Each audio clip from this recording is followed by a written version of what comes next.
Let's start our first news. In the main event of the night, Plessis delivered a statement performance, defeating Kamaru Usman by unanimous decision after 5 hard-fought rounds. The victory immediately sparked reactions across the MMA community, with fans, analysts, and fellow fighters sharing very different opinions on the contest. Brendan Allen gave one of the shortest reactions of the night, simply posting that DDP sucks. Meanwhile, Gable Stevenson had a completely different view, saying it was the first time he had ever seen Plessis display such crisp boxing inside the octagon. Rafael dos Anjos praised both competitors, calling it a great battle between 2 former champions who left everything inside the cage. Alan Juban also praised Usman, pointing out that despite being 39 years old and getting rocked several times, he continued fighting with incredible heart, toughness, and the mindset of a true champion. Luke Thomas agreed with the official decision, saying the scorecards were fair and highlighting that Plessis executed one of the smartest and most disciplined game plans of his career. However, he also noted there are still questions surrounding the champion moving forward. The MMA guru was even more emphatic, describing it as a completely dominant performance. According to him, Plessis won every single round and deserved a 50-45 scorecard, adding that he had no idea how Usman managed to survive until the final bell after absorbing so much punishment throughout the fight. After the loss, Usman reflected on his performance with honesty. He admitted he still believes he has what it takes to compete at the highest level, but said he now needs to step back, reassess everything, and continue improving.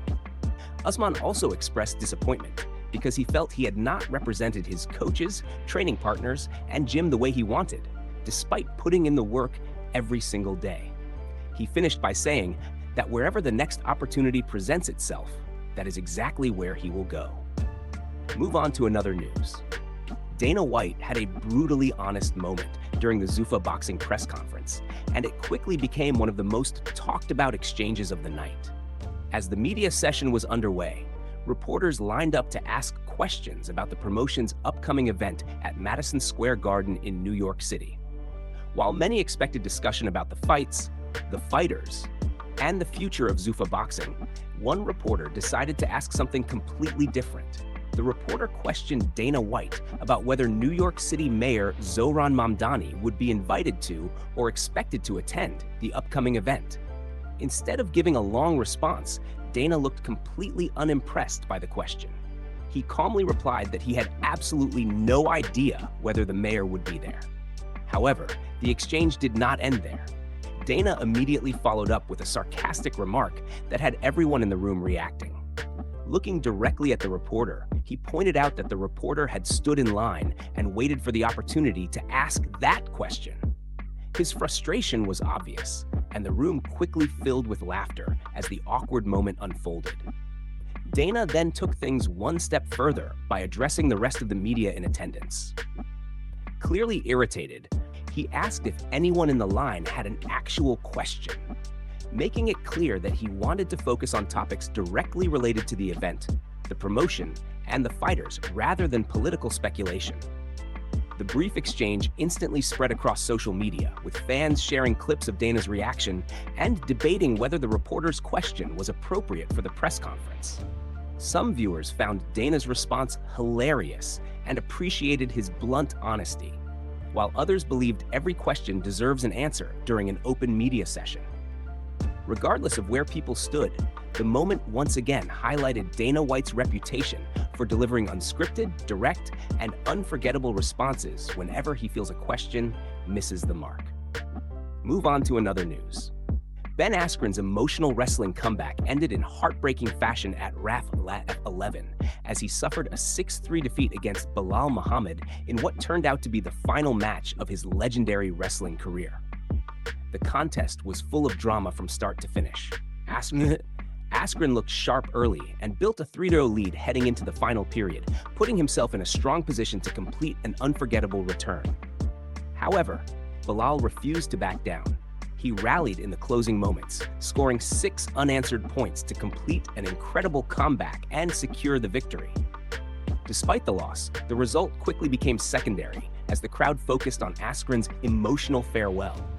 After the match, he he addressed the fans with visible emotion, thanking everyone who had supported him throughout his remarkable journey. The audience responded with loud cheers, recognizing not only his accomplishments on the mat, but also the courage it took for him to compete one final time. Askren then revealed just how difficult the past year had been. He admitted that although his lungs were hurting during the match, it was actually his legs that completely gave out in the final period. He explained that they simply would not carry him anymore, making it impossible to continue competing at the level he expected from himself.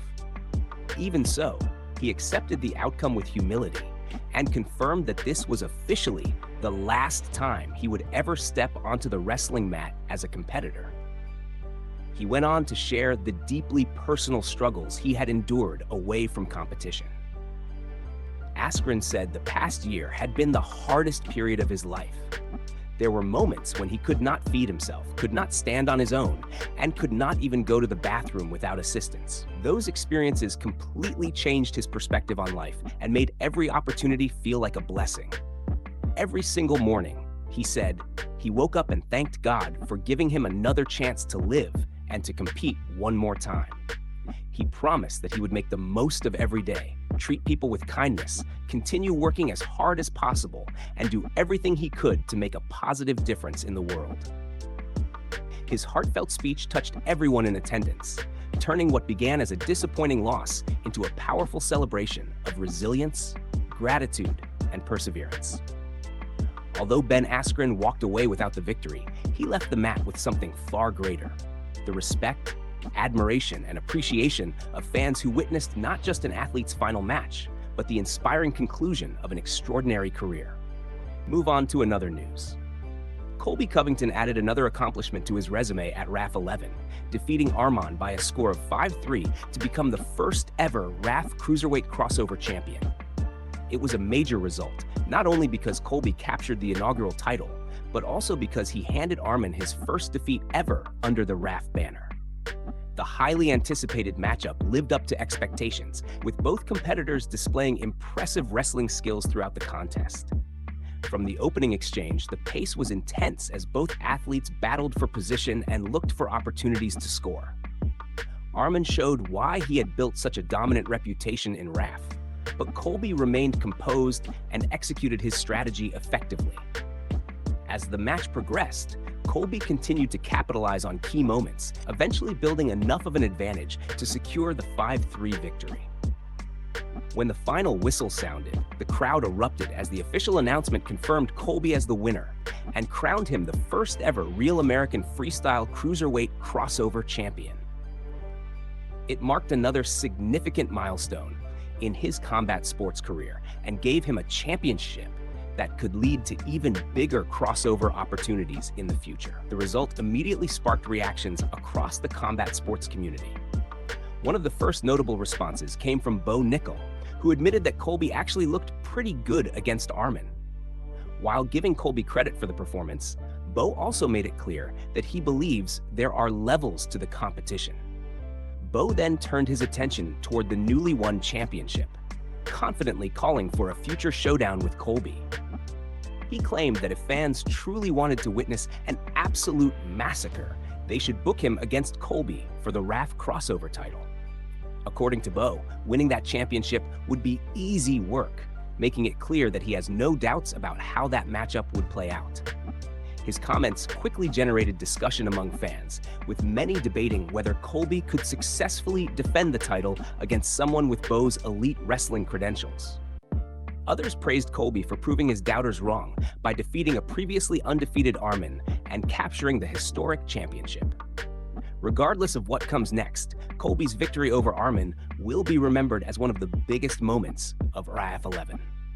Capturing the inaugural crossover championship while ending Usman's unbeaten run instantly established Colby as one of the promotion's biggest stars and guaranteed that plenty of attention will now be focused on whoever steps forward as the next challenger for his newly earned title. Move on to another news. Aljamain Sterling recently shared his thoughts on Conor's recovery from injury and whether the former UFC champion can successfully return to elite competition. Speaking with MMA Fighting, Sterling explained that he understands exactly what it feels like to have people doubt your future after a serious injury because he experienced the same situation following his neck surgery. Sterling said he always hopes to see fighters make successful comebacks. He explained that the goal is not necessarily to return as a better athlete than before, but to come back healthy enough to compete at the highest level again. According to Sterling, that is what every fan wants to see whenever a great fighter is forced to spend time away from the sport because of a major injury. When discussing Conor specifically, Sterling admitted that returning against Max Holloway will be an enormous challenge. He pointed out that there are no easy fights at that level, especially after recovering from a significant injury. However, he also believes that writing off a fighter before they even return is a mistake because he has lived through that exact experience himself. Sterling recalled how, after undergoing neck surgery, many people insisted that his career was finished. He even mentioned that TJ Dillashaw gave an interview before their fight, saying he had heard Sterling's neck surgery would be the final nail in the coffin and that he would never compete again. Instead of proving the critics right, Sterling worked through his rehabilitation, returned to competition, and actually felt better than before. He reminded everyone that after making his comeback, he went on to win a world title the right way and successfully defended his championship multiple times. Those accomplishments, according to Sterling, are proof that a serious injury does not automatically signal the end of a fighter's career if the recovery is handled correctly. As for Conor, Sterling remains cautiously optimistic. He believes a successful comeback is absolutely possible, but only if Conor stays disciplined throughout the recovery process. Sterling stressed that having fun outside the cage is completely normal, but constantly living that lifestyle, getting banged up, and failing to prioritize recovery can eventually lead to diminishing returns. In the end, Sterling expressed confidence that if Conor focuses on doing the right things, remains committed to his rehabilitation, and avoids the habits that could slow his progress, he has every opportunity to return to the octagon and once again compete at the highest level of the sport. Move on to another news. Before the UFC main event, Islam Makhachev shared his prediction for the middleweight clash between Kamaru Usman and Du Plessis. Islam believed Usman had moved up in weight because a victory over Du Plessis would immediately place him in title contention, especially after already defeating Strickland. Despite recognizing the risk Usman was taking, Islam predicted that Du Plessis would come out on top, pointing to Usman's troublesome knees as a major factor. Once the fight began, the opening round was a cautious affair, as both fighters spent time reading each other's movement. Gradually, Du Plessis started finding his range, landing clean right hands and controlling the striking exchanges from the outside. His accuracy allowed him to edge the round without taking much damage in return.